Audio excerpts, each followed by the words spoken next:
disbanding of high school football team, that does seem unreal. But it happened. It happened in Maplewood, Missouri, because they were concerned about safety, particularly head injuries. Several of their players had been injured.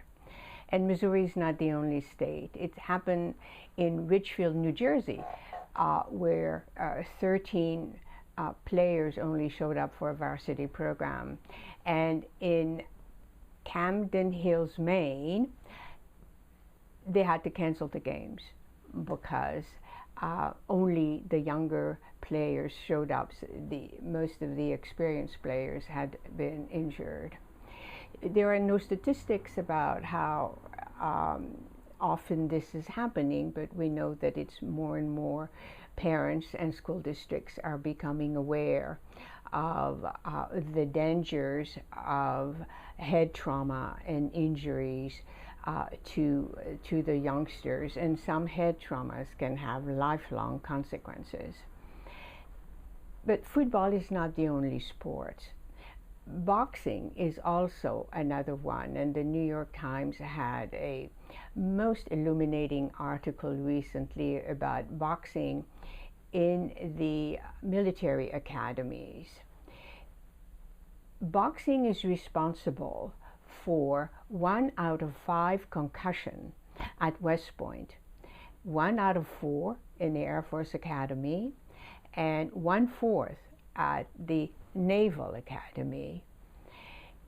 And that is said to be about twice as much as what the concussions are in football.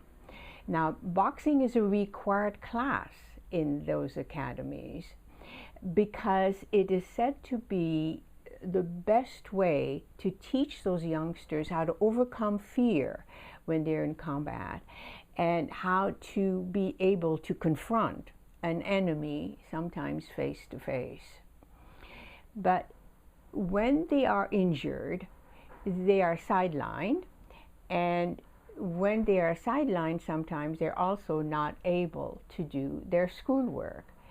And frequently, they have to take the class over again because there's a course that they have to pass. And so that's one reason why parents have been concerned.